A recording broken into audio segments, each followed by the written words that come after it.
Hello दोस्तों, स्वागत है आपका एक और नई वीडियो में। ये है अपनी स्प्लेंडर प्लस।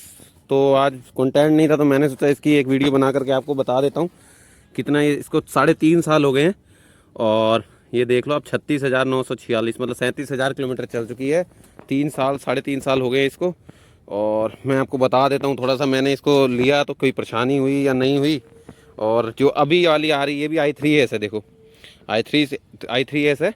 जो अभी नहीं आ रही है उसमें क्या फ़र्क है, और इसमें और उसमें देखो। एक तो आती है जो बिना वो डिजिटल मीटर वाली आती है। एक तो जो डिजिटल मीटर है उसमें तो डिजिटल मीटर दे दिया है इसको हटा करके, वो इससे 6-7 हज़ार रुपये महंगी है। मतलब जो अभी ये आपको पड़ेगी ना, उससे 6 से 7 हज़ार रुपये वो महंगी पड़ेगी।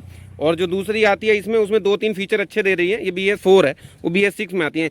उसमें एक तो ये दे रही है, यहाँ पे आपको जो है कोने पे चार्जिंग सॉकेट दे दिया है। इसमें चार्जिंग सॉकेट नहीं है, एक चार्जिंग सॉकेट दे दिया है। प्लस दूसरा उसमें क्या फंक्शन दे दिया है, यहाँ पर आपको ना उसमें बहुत वो दिख जाएंगे सेंसर टाइप के। इसमें देखो सेंसर इतने नहीं है, ठीक है। तो उसमें क्या है, जैसे आपने साइड स्टैंड लगा रखा है आपके गियर में गाड़ी है, तो मैं ये देखो फर्स्ट ऐसे क्लच दबाता हूँ और रेस दे करके बढ़ाता हूँ आगे।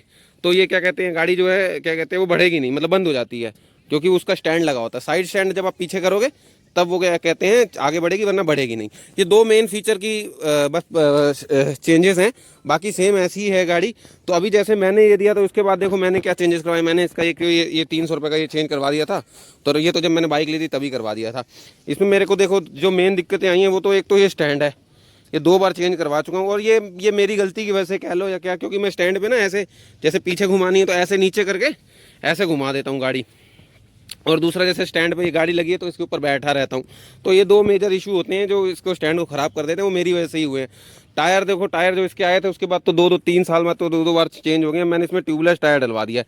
ट्यूबलेस सही है यार, कहीं रास्ते में ख़राब हो जाता तो कम से कम आदमी अपना वहाँ तक तो जा सकता है। तो ये है। बाकी इसके पीछे के वाइट वाले इंडिकेटर हैं अपने, वो वाले थे दूसरे। अभी मैं सोच रहा हूँ इसको ये भी हटवा करके ना, और इसको उठवा करके और अपना ब्लैक ब्लैक करवा करके बढ़िया और करवा दूँ इसका ये क्योंकि मैं अकेला ही चलता हूँ, तो ये भी सोच रहा हूँ उतरवा दूँ। तो ये है। बाकी और कोई इतना खास कमी नहीं है। मैंने कंपनी से सर्विस करवाई ही नहीं ज़्यादा। मैंने कंपनी से 3 सर्विस जो फ्री थी उसके बाद मैंने कंपनी से सर्विस हटा दी। वैसे कि इसकी जो 5 साल की गारंटी होती है ना, तो गारंटी ख़त्म हो जाती है अगर आप बाहर से सर्विस करवाते हो। तो मैंने कहा चल छोड़ यार। हालांकि जो आप BS6 की अब गाड़ी लेंगे ना, चालू हो गए। हाँ, तो ये है। देखो जो आप नई बाइक लोगे ना, अब BS6, ये BS4 है। अगर आप BS6 लोगे, यहाँ पे आपको बहुत सेंसर मिल जाएंगे। ये नट कैसे गिर गया। अच्छा, तो BS6 में आपको ना यहाँ पे बहुत सेंसर मिल जाएंगे। अभी मेरे इस गाड़ी को क्या हुआ, देखो मैंने ना इसमें गाड़ी में 3 फ्री सर्विस मिलती है। उसमें क्या खाली जो ले आपके जो है लेबर के जो चार्जेस होते हैं सर्विस वाले, 150-200 रुपये, वो नहीं लेती है कंपनी। तो मैंने सिर्फ 3 सर्विस ही करवाई थी वहाँ से। बाकी सर्विस मैंने जो है बाहर से करवाई है। लेकिन जो अब नई गाड़ी ले रहे हैं उनको मेरी सलाह पक्की यही रहेगी कि आप बाहर से सर्विस मत करवाओ। इसलिए नहीं कि आपकी वारंटी खत्म हो जाएगी, इसलिए कि अब जो गाड़ी आ रही है ना, BS6 मॉडल आ रहा है, उसमें ना इतने सेंसर यहाँ पर लगे होते हैं। जैसे सेंसर मैंने अभी आपको बताया था स्टैंड वाला, और ये जो वो है डिजिटल मीटर वाला भी, और उसमें कई सेंसर वगैरह लगे हुए हैं।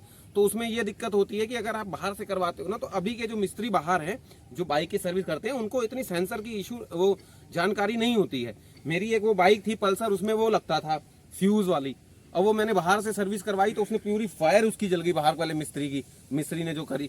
तो आपको भी मैं यही सलाह दूंगा, BS6 वाली जो गाड़ी है उसमें कई सेंसर लगे हुए हैं ताकि उससे धुआं कम निकले। और भी ना आप मतलब बहुत सेंसर वर्क बनाया गया उसको, और पोल्यूशन कम करने के लिए उसको ऐसा डिज़ाइन करा गया उसके इंजन में और उसमें। तो उसकी ज़्यादा जानकारी जो है इनको अभी जो मिस्त्री हैं इनको नहीं होती है। तो आप अगर सर्विस करवाओ तो मेरा अभी मानना है थोड़े टाइम तक तो आप सर्विस सेंटर से ही सर्विस करवाना, क्योंकि ये BS6 गाड़ी की आपकी रेड मार देंगे नए मिस्त्री जो है। तो ये एक मेजर इशू है अभी आजकल की, क्योंकि वो गाड़ी क्योंकि जो उनके जो मिस्त्री होते हैं वहाँ के, वो स्पेशली ट्रेंड होते हैं उन चीज़ों के लिए, तो वो अच्छी सर्विस करते हैं। अब जो दूसरी गाड़ी आ रही है ये तो छोटी गाड़ी है, जो बड़ी BS6 गाड़ी है उनका सॉकेट का वो अलग, उसमें ग्रीसिंग ही अलग होती है, वो 500 रुपये का आता है स्प्रे, और भी ऐसी कई चीज़ें हैं तो वो आपको कराती हैं। बाकी मैं और को बताऊँ, और तो कोई इसमें फ़र्क हुआ नहीं है मेरे को, और कोई कमी गाड़ी में दिखी नहीं है। इसमें मेरे को शुरुआत में थोड़ी सी दिक्कत आई थी 1-2 बार एवरेज में, और दूसरी छोटी छोटी इशू, वो कोई ऐसी बात नहीं है। मैं कंपनी से करवाया ही नहीं, मैंने वो कंपनी का एक्सपीरियंस तो है नहीं कि वहाँ पे सही हुई नहीं हुई। मैंने बाहर ही ज़्यादातर करवाई। तो बाहर मेरे को कभी ऐसा, क्योंकि ये गाड़ी इतनी पुरानी है कि हर मिस्त्री को इसका सब कुछ पता है, तो वो सब जानता है। तो उसने ही मतलब मेरे को ऐसा कोई बाहर ले जाने की जरूरत, कंपनी में ले जाने की मेजर प्रॉब्लम किसमें कुछ आई नहीं, इंजन में या किसी चीज़ में। बाकी हमेशा सही रही है। टायर मैंने आपको बता दिए वो वाले थे। तो मैंने चेंज करवा दिए थे। गिर भी गई थी, हालांकि गाड़ी मैंने टंकी 2 बार चेंज करवाई है कंपनी से इंश्योरेंस क्लेम लेके। आप अच्छा, मैं इंश्योरेंस का भी आपको बता देता हूँ। आप इंश्योरेंस जब गाड़ी लोगे तो जिस कंपनी के जहाँ से गाड़ी ले रहे हो ना, वहाँ पर इंश्योरेंस वाले होते हैं, उन्हीं का इंश्योरेंस ही लेना। बाहर जाके थर्ड पार्टी इंश्योरेंस मत करवाना, क्योंकि ना फिर जब आप क्लेम लेते हो ना तब बड़ी दिक्कतें आती हैं। अब उनकी वहाँ पर पहचान रहती है, वो अपने आप सेटलमेंट कर के कागज बस आपका वो जाके वीडियो जो भी जैसा है उसकी वीडियो बना लेंगे, जो भी जिसका क्लेम लेना है आपने, और अपने आप वो सब बात बूत करके ना आपका काम करवा देते हैं और जल्दी हो जाता है। अगर आपने बाहर से इंश्योरेंस करवाया है शायद 100, 200, 300 रुपए के चक्कर में, तो उसमें ये होता है ना, फिर वो कहते हैं कि आप ये लेके आओ, वो उनका अपना आपस में कोऑर्डिनेट ही नहीं हो पाते हैं, तो बड़ी दिक्कत आती है। तो आपको मैं यही सलाह दूंगा, इंश्योरेंस आप हमेशा वहीं से करवाना जहां से आपने क्या कहते हैं गाड़ी ली है, जहां से गाड़ी के वहां पर बैठे होते हैं जो इंश्योरेंस वाले। तो ये 2 चीजें थी, और बाकी तो कुछ ऐसी दिक्कत भी नहीं आई अपनी गाड़ी में। तो मैंने कहा एक बार 35,000 किलोमीटर चली, आपको बता देता हूँ। चलो थोड़ा सा आपको एक बार चला करके भी दिखाता हूँ। बीच में ये मीटर इसका खराब हो गया था, 36,000 इसमें दिखा रहा है, हालांकि 40,000 चल गई होगी 3.5 साल में। तो चलानी तो अपनी ज़्यादा ही रहती है। बीच में थोड़ी सर्विस की दिक्कत आई थी, वो मैंने करवा दी इसको सही सब। अभी तो उसमें कोई दिक्कत नहीं है। चलो आओ एक बार चला करके दिखाते हैं। चलो तो एक बार एक ड्राइव लेकर के देखते हैं। अब आपको मैं बताता हूँ थोड़ा सा। ये देखो, ये पहला गेयर, दूसरा गेयर, ये आप ना गेयर ये 1 2 3 4 इसमें लिखा होता है, उसी के अकॉर्डिंग गेयर लगाओ। ये मिनिमम स्पीड है और ये इसकी मैक्सिमम, पहले गियर की स्पीड मैक्सिमम 25 दिखाई है, 25 से ऊपर आप मत लेके जाया करो। दूसरे की दिखा रखी है 20 से लेकर के 40 तक। तो दूसरा गेयर जब भी आप लगाओ तो 40 से पहले आप तीसरा गेयर लगा लो। देखो तीसरे के 30 पे दे रखा है, तो आप 30 से भी लगा सकते हो। और तीसरा गेयर 70 तक दिखा रखा है, तो 70 से पहले आप चौथा गेयर लगा लो।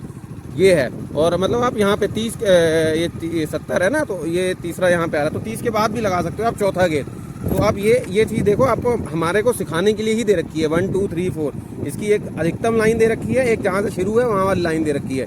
तो जहाँ से शुरू है लाइन वो वहाँ पे गेयर लग जाना चाहिए, उससे पहले या उस टाइम, है ना। तो ये इस हिसाब से आप गेयर वगैरह चेंज किया करो, थोड़ा इससे गाड़ी की एवरेज और लाइफ जो है अच्छी रहती है।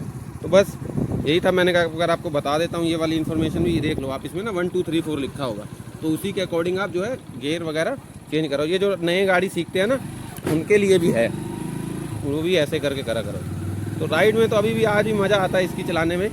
मतलब जैसे नई गाड़ी है, नई गाड़ी जो आई है ना स्प्लेंडर, उसमें थोड़ी सी अच्छी हो गई है वो राइड में। इसमें थोड़ा सा मतलब उसमें क्योंकि वो उसका धुआं कम निकलता है, तो उसको चलाने में थोड़ा सा मज़ा आता है। मैंने जो चला करके देखी थी, थोड़ा चार्जिंग सॉकेट भी दे रखा है उसका, तो ठीक है, कोई अच्छे फीचर धीरे धीरे परिवर्तन हो ही रहा है। तो यही था भाई, आज की वीडियो में इसको यहीं ख़त्म कर देते हैं। और वीडियो अच्छी लगी हो तो लाइक कर देना, चैनल को सब्सक्राइब कर देना। जय हिंद।